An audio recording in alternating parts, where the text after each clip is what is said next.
Hello aspirants, Jai Hind. Welcome to official YouTube channel of Edu for Defense. This is Deepak Thakur here. Aspirants, as your preparation is already going good, so just boost up your preparation for upcoming FCAT, CDS and ND exams. हम आपके लिए हमेशा कुछ important topics पर जो है वो videos लेकर आते हैं. तो आज हम आपके लिए एक वैसे ही इंपॉर्टेंट टॉपिक लेकर आए हैं, दैट इज सिंपल इंटरेस्ट. और इसके बारे में आज हम बेसिक्स और साथ में कुछ ट्रिक्स भी पढ़ेंगे और हम एक दो क्वेश्चन भी यहाँ पे प्रैक्टिस करेंगे सो दैट कि आपको थोड़ा सा आइडिया हो जाए कि एग्जाम में क्वेश्चन किस तरह से आता है और वो क्वेश्चन आपके प्रीवियस ईयर के ही क्वेश्चन हैं. ठीक है. अब जो ये सिंपल इंटरेस्ट है, अगर हम बात करें एफकैट एग्जाम की, तो एफकैट में आपको 1 से 2 क्वेश्चन सिंपल इंटरेस्ट से आते हैं और 2 to 3 क्वेश्चन आपके सीडीएस एग्जाम में आते हैं. सिंपल इंटरेस्ट और कंपाउंड इंटरेस्ट के क्वेश्चंस कई बार दोनों साथ में आते हैं, तो 4 to 5 क्वेश्चंस आप अप्रोक्सीमेट ले सकते हो इन दोनों चैप्टर से. ठीक है. तो आज हम जो है वो बेसिक सिंपल इंटरेस्ट से कवर अप करेंगे. बेसिक चीज पढ़ेंगे, इसके फॉर्मूलाज, कुछ 1-2 ट्रिक्स और साथ में हम 1-2 क्वेश्चन इसके यहाँ पे प्रैक्टिस करेंगे. क्लियर. तो वैसे तो आपने अगर आप तैयारी कर रहे हो तो ऑब्वियसली आपने जो कुछ तो पढ़ लिया होगा, बट कुछ बच्चे जो नए हैं जिनको अभी इसका थोड़ा सा आइडिया नहीं है, तो मैं बताएंगे. देखो, और मैथ्स ऐसा सब्जेक्ट है आप खुद से रिलेट करके पढ़ो. देखो, सिंपल इंटरेस्ट है, खुद से रिलेट करके पढ़ो यार. अगर आप इस चीज को खुद से रिलेट करके पढ़ोगे तो आपको कभी भी नहीं भूलेगा जिंदगी में. ठीक है. पढ़ने का मतलब ये नहीं है कि सिर्फ एग्जाम क्लियर करना है. पढ़ाई का मतलब ऐसा है कि लाइफ टाइम जो वो चीजें आपके दिमाग में रहें और जिंदगी में कहीं भी अगर आपको जरूरत पड़े तो वो काम आए. ठीक है. तो पढ़ाई करनी है तो सिर्फ पेपर को पास करने के लिए पढ़ाई नहीं करनी है. पढ़ाई करनी है आपने खुद का जो माइंड है उसको डेवलप करने के लिए, खुद की स्किल्स को इंप्रूव करने के लिए. ठीक है. और अगर आप इस तरह से पढ़ाई करोगे तो पेपर आपके खुद ब खुद क्लियर हो जाएंगे, कोई बड़ा इशू नहीं आएगा उसमें. क्लियर. तो अब जो है हम बेसिक से शुरू करेंगे, सिंपल इंटरेस्ट, और रिलेट करके पढ़ेंगे, खुद से रिलेट करके पढ़ेंगे कि हमारी लाइफ में इसका क्या यूज है, कहाँ पे हमें इसकी जरूरत पड़ती है, कहाँ ये यूज होता है डे टू डे लाइफ में. ठीक है. तो देखो, सिंपल इंटरेस्ट का मतलब क्या है. अगर हम बात करें इंटरेस्ट की, ब्याज. ठीक है. अगर हम इसको देखें तो इंटरेस्ट का मतलब क्या है, ब्याज. अब वो ब्याज क्या है, जैसे आप कई बार आपने देखा होगा कि आप अपने दोस्त को कुछ पैसे देते हो, फिर आप उसको ऐसे बोल देते हो कि भाई सूद समेत वापस लूंगा मैं तेरे से पैसे, या ब्याज के साथ तेरे से पैसे वापस लूंगा. तो वो ब्याज क्या है. सपोज करो आपने दोस्त को 1000 रुपया दिया. ठीक है. आपने बोला कि भाई तू, तेरे को इस महीने जरूरत है, तू 1000 रुपया रख, बट मुझे अगले महीने इस पे जो है वो मतलब इससे ज्यादा पैसा तेरे से चाहिए. आपने 1000 रुपये दिया, अगले महीने दोस्त ने आपको 1100 रुपये दे दिए कि भाई ले, तूने मेरे मदद करी, जब मेरे को जरूरत थी तूने 1000 रुपया दिया तो मैं 100 रुपये तेरे को देता हूँ, ऐसे ही देता हूँ एक्स्ट्रा. ठीक है. उसने आपको 1100 रुपये रिटर्न कर दिए. 1100 रुपीज जो उसने रिटर्न किए वो क्या आ गया, आपका एक टोटल अमाउंट जो आपके पास है. ठीक है. अब आपने उसको 1000 रुपीज दिया, बट उसने आपको 1100 वापिस किया, तो वो जो 100 रुपीज है वो क्या है, आपका इंटरेस्ट, ब्याज, जो आपके दोस्त ने आपको रिटर्न की. ठीक है. तो वो 100 रुपये एक्स्ट्रा जो उसने दिया वो क्या आ जाएगा, आपका इंटरेस्ट. अब जो वो 1000 रुपीज था वो क्या था, वो एक प्रिंसिपल अमाउंट था, बेस अमाउंट था जो आपने अपने फ्रेंड को दिया. तो 1000 रुपीज क्या आ गया, आपका प्रिंसिपल अमाउंट. जो 100 रुपया एक्स्ट्रा उसने दिया वो क्या आ गया, आपका इंटरेस्ट. और जो 1100 रुपए टोटल बने वो क्या आ गया, आपका टोटल अमाउंट. अब अगर उसने 1 महीने के लिए आपने अगर उसको दिया तो वो 1 महीना क्या है, वो टाइम पीरियड आ गया, टाइम पर मंथ के हिसाब से. वैसे ही पर एनएम के हिसाब से आपका बैंक में जो है वो इंटरेस्ट मिलता है, इंटरेस्ट लगता है ना. अब जो ये 1000 रुपीज आपने दिया, उसने 1100 रुपया दिया, तो उसमें एक रेट ऑफ इंटरेस्ट भी निकला कि कौन सा रेट ऑफ इंटरेस्ट उसने लगाया कि आपको जो है वो 100 रुपया एक्स्ट्रा दिया. तो आप वैसे ही कैलकुलेट कर लो जनरल कैलकुलेशन की, 10% रेट ऑफ इंटरेस्ट के हिसाब से जो है वो 100 रुपया बना. ठीक है. तो इस तरह से ये जो चीजें हैं वो आपकी डे टू डे लाइफ में यूज होती हैं. वैसे ही आपका बैंक है, बैंक में आपका अकाउंट है, बैंक आपको हर साल कुछ इंटरेस्ट देता है जो आपकी सेविंग अमाउंट है. आपने बैंक में 10,000 रुपए सेव किए, 1 साल बाद उसने 10,000 रुपए कुछ 5-6% रेट ऑफ इंटरेस्ट के साथ आपको कुछ इंटरेस्ट दिया. ठीक है. अब टोटल अमाउंट आपका थोड़ा सा बढ़ गया. तो वो जो चीजें हैं, ये चीजें आपकी डे टू डे लाइफ में चलती रहती हैं. इसी तरह से आपने जो है वो इसको समझना है. अगर आपने रिलेट करके समझोगे तो जिंदगी भर याद रहेंगे. ठीक है. आइए चलते हैं. सिंपल इंटरेस्ट, देखो वही बात आ गई. सिंपल इंटरेस्ट की sum borrowed for a certain period is calculated uniformly. ठीक है. यूनिफॉर्मली कोई भी एक पैसा है आपने जमा करवाया है या आपने बोरो किया है, उस पे जो एक्स्ट्रा अमाउंट लग रहा है किसी एक रेट ऑफ इंटरेस्ट के साथ for a given particular time, वो क्या आता है आपका सिंपल इंटरेस्ट। वैसे ही आपका प्रिंसिपल, जैसे कि मैंने 1000 रुपीज की बात करी, जो पैसा आपने दिया या जो पैसा आपने लिया इंटरेस्ट पे, वो क्या हो जाएगा आपका principal amount. What is amount? Total amount. जो 1000 का 1100 आपको मिला तो वो 1100 रुपए क्या है? Total amount. ठीक है, वैसे इंटरेस्ट आ गया। वैसे टाइम, टाइम मतलब कितने टाइम पीरियड के लिए जो था वो आपने दिया या फिर बोरो किया था। ठीक है, तो वो टाइम पीरियड हो गया। अब आता है कि आपने कैलकुलेट कैसे करना है सिंपल इंटरेस्ट। सिंपल इंटरेस्ट को आप कैलकुलेट कैसे करते हो?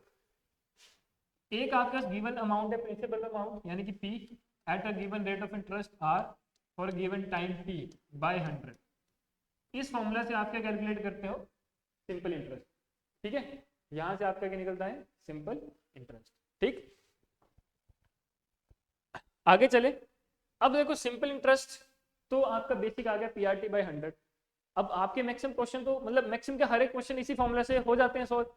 बट कई बार क्या होता है कि एग्जाम में अगर आप एग्जाम पॉइंट ऑफ व्यू से देखोगे, आपके पास इतना टाइम नहीं होता कि आप उसको पूरा उससे सॉल्व कर सको। ठीक है, पूरी क्वेश्चन फॉर्म करो, फिर उसको सॉल्व करो, कैलकुलेट करो। तो कुछ ट्रिक्स होती हैं कि अगर आपकी स्टेटमेंट इस तरह से है या ये पूछा है आपसे, तो इस टर्म में आप कौन सा शॉर्ट फॉर्मूला यूज कर सकते हो। ठीक है, तो वो चीज आती है आपकी लाइक अगर मान लो आपको स्टेटमेंट है कि for sum of money becomes n times in T years at simple interest then the rate of interest पर एनम कैन बी गिवन। अब देखो क्या है कि आपको बोला कि if a sum of money become n times in T years. Suppose करो आप पैदा हुए, आपके घर वालों ने आपकी एक FD बनाई बैंक में और उसमें 10,000 रुपया जमा करवा दिए। जब आप 15 साल के हुए, आपने देखा यार मेरे नाम की FD है और अब मेरे पास जो है वो 10,000 का तो 50,000 हो गया। ठीक है, आपके घर वालों आपको नहीं पता था कि इनिशियल अमाउंट कितना जमा करवाया आपके पेरेंट्स ने, बट आपने वो देखा कि ये 50,000 रुपए मेरे खाते में है ना।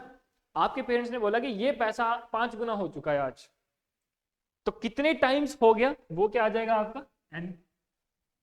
कितने साल बाद हुआ वो क्या आ जाएगा T years। अब आपको बोला है कि आपके पापा ने पूछ लिया, आपकी मदर ने पूछ लिया कि बताओ बेटा कितना रेट ऑफ इंटरेस्ट के हिसाब से जो वो कैलकुलेशन हुई कि हमने 10,000 रुपया जमा कराया, आज ये अमाउंट 5 गुना हो चुका है, 5 टाइम्स हो चुका है 15 साल में, तो बताओ रेट ऑफ इंटरेस्ट क्या है ना। सपोज करो आपके घर वालों ने पूछ लिया और आप ऊपर से कॉमर्स के स्टूडेंट या मैथ्स के स्टूडेंट्स हैं, फिर तो यार इज्जत का सवाल है ना। आपको फिर नहीं आया तो फिर आपकी इज्जत गई, तो आपको ही आना चाहिए। आपने बोला कि आपके पास दो तरीके हैं, एक तो आप पूरा कंसेप्चुअल मेथड लगाओगे उससे भी आ जाएगा, बट एक शॉर्ट ट्रिक है जिसमें कि एग्जाम में आप कम टाइम में जो है वो इसको सॉल्व कर सकते हो। वो क्या है आपका R is equal to 100 into n minus 1 upon T. n क्या है? जितने टाइम हो जाए, चाहे 2 टाइम 3 टाइम 4 टाइम 5 टाइम। ठीक है, और t क्या है? पर्टिकुलर टाइम जिसमें वो कितने टाइम्स आपका अमाउंट हो रहा है। क्लियर? वैसे सेकंड है, if an amount P1 is lent out at simple interest of R1% per annum and another amount P2 at simple interest rate of R2% per annum, then the rate of interest for the whole sum can be given. Suppose करो आपके पास 1 लाख रुपए हैं। ठीक है, 1 लाख में से 40,000 आपने एक दोस्त को दिए एट द रेट ऑफ 10%, बाकी के 60,000 रुपए आपने अपने दूसरे दोस्त को दिए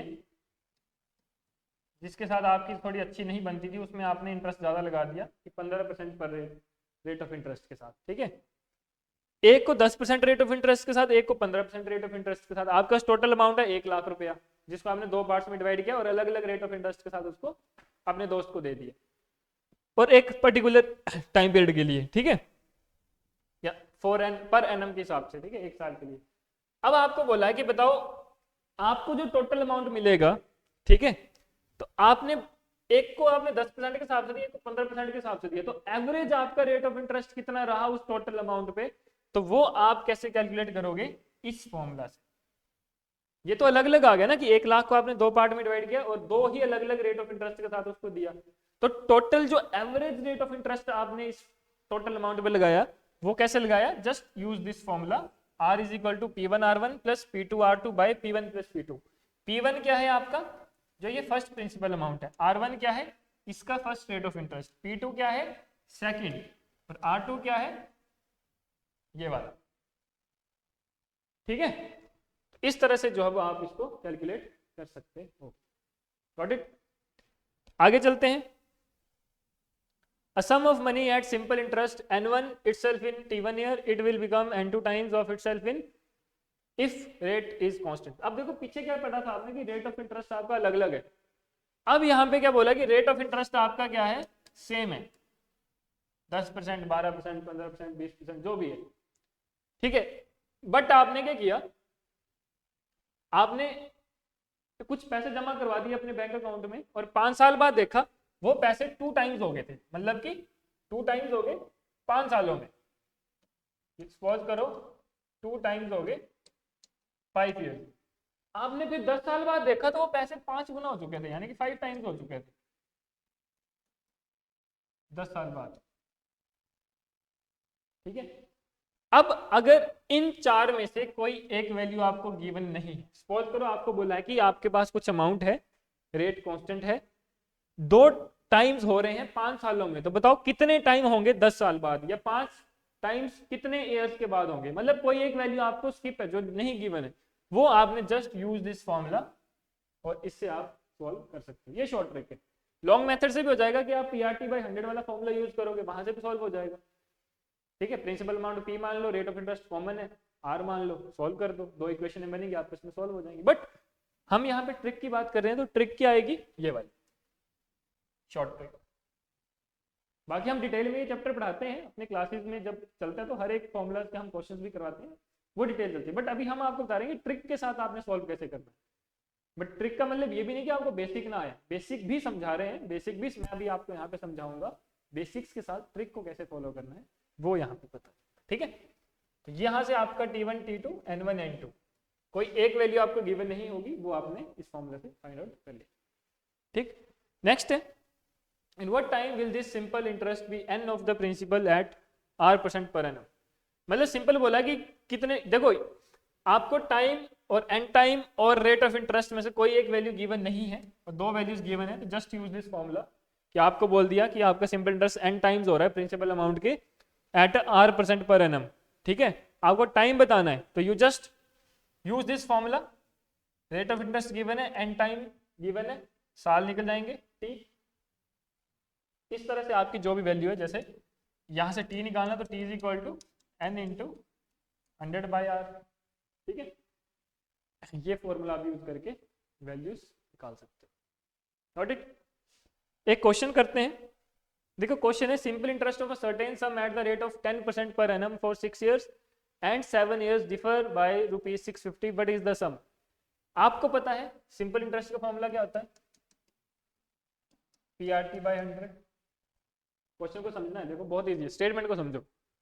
certain sum at the rate of 10%, आर इसमें क्या दिया है 10%, 6 साल का और 7 साल का जो डिफरेंस है वो 650 है। तो एक बार यहाँ पे टाइम 6 years लेंगे, एक बार 7 years लेंगे, दोनों का डिफरेंस में सिंपल इंटरेस्ट की वैल्यू कितनी दी है 650, यानी कि simple interest is equal to simple interest in 7 years minus simple interest in 6 years, और ये सिंपल इंटरेस्ट की वैल्यू कितनी है 650। ठीक है, आपने लिखा 650 is equals to simple interest in 7 year, यानी कि P इंटू आर कितना है 10 इंटू टाइम कितना है यहाँ पे 7 साल divided by 100 minus P into 10 into 6/100। Base same है, एलसीएम सेम आ जाएगा। 650 is equal to P into 10, 7 minus 6 1/100, cross multiply करोगे P की वैल्यू क्या आ जाएगी 6500। ठीक है, इस तरह से आपने जस्ट स्टेटमेंट को पढ़ के क्वेश्चन बना के सॉल्व कर, तो ये था कंसेप्ट। ठीक है, वैसे नेक्स्ट क्वेश्चन देखो, money lender lends ₹60 and collect ₹66। देखो यहाँ पे समझने की बात है, 60 दिए बट वापिस कितने मिले उसको 66, मतलब कि प्रिंसिपल अमाउंट कितना था 60 और टोटल अमाउंट कितना है 66। At the end of 4 month, 4 महीने बाद what is the rate of interest पर एनम। देखो यहाँ पे दो चीजें समझने वाली हैं, टाइम आपको 4 मंथ का दिया है बट इंटरेस्ट लग रहा है पर एनम का, तो यहाँ पे टाइम को भी आप ईयरली के हिसाब से चेंज करोगे तो 4/12, क्योंकि आपको पता है एक साल में 12 महीने और 4 महीने का टाइम दिया तो 4/12 दैट इज 1/3 ईयर। ठीक है, टोटल अमाउंट 66 है, यहां से सिंपल इंटरेस्ट निकल जाएगा। आपको पता है टोटल अमाउंट किसके इक्वल होता है, प्रिंसिपल प्लस सिंपल इंटरेस्ट। अब यहाँ पे प्रिंसिपल अमाउंट की वैल्यू 60 दी है, अमाउंट की वैल्यू 66 दी है, सिंपल इंटरेस्ट की वैल्यू कितनी आएगी, a माइनस बी, यानी कि 66 माइनस 60 दैट इज 6। तो 6 रुपए का सिंपल इंटरेस्ट उसको 4 महीने बाद मिल रहा है। ठीक है, अब आपको क्या निकालना है, आर की वैल्यू निकालनी है। आपके पास पी भी है, टी भी है, एस आई भी है, तो use the formula S I is equal to P into R into T by 100। S I 6 रुपए है, 6, पी कितना है 60, आर कितना है वो आपने फाइंड आउट करना है, पी कितना है 1/3/100। नाउ जस्ट जो कट हो रहा है उसको कट करो, क्रॉस मल्टीप्लाई करके आर की वैल्यू कितनी आएगी आपके पास 30%। ज्यादा कुछ नहीं है, स्टेटमेंट को समझो, पढ़ो, जो गिवन है उसको लिखो, जो निकालना है उसका फॉर्मूला लिखो, खुद क्वेश्चन सॉल्व हो जाए। जहां पे ट्रिक यूज होगी वहां पे आपने ट्रिक यूज कर देनी है, ट्रिक नहीं आती तो कंसेप्ट लगा देना है, कंसेप्ट मैंने आपको बता दिया बेसिक, है ना। तो ज्यादा मुश्किल नहीं है, देखो समझ के करो, आराम से करो, ठीक है, तो ये आपको लाइफ टाइम जो वो चीजें याद रहेंगी। सिर्फ पेपर पास करने के लिए ही पढ़ना जरूरी नहीं है, कई बार खुद को अपस्किल करने के लिए, स्किल को एनहांस करने के लिए भी पढ़ना जरूरी है। जब आप ये सोच के पढ़ोगे तो पेपर खुद ब खुद निकलेगा। ठीक है, तो इस तरह से आपने जो है वो पढ़ाई करनी। गुड, चलो तो आज के लिए इतना ही। नेक्स्ट वीडियो में जो है मैं आपके लिए इसी के ही जो थोड़े से एडवांस क्वेश्चंस हैं, जहां पे आप ट्रिक्स भी यूज करोगे, डिफरेंट डिफरेंट ट्रिक्स हैं, अभी इंस्टॉलमेंट है, इंस्टॉलमेंट के क्वेश्चंस हैं, वो भी मैं आपको बताऊंगा किस तरह से करते हैं। ठीक है, तो वो चीज़ें हम जो है नेक्स्ट वीडियो में कवर अप करेंगे। आज के लिए बस इतना ही। Hope so you will learn something new, है ना। कुछ बच्चों को तो आता होगा but for others it may be a new thing, है ना। और उम्मीद करता हूँ कि आपको ये समझ भी आया होगा। क्लियर, तो आप जो है वो इस सीरीज के साथ बने रहें, हम आपको डेली जो है वो अलग अलग सब्जेक्ट्स की भी वीडियो लेकर आएंगे। क्लियर बच्चों, तब तक के लिए थैंक यू सो मच, जय Hind, have a nice day.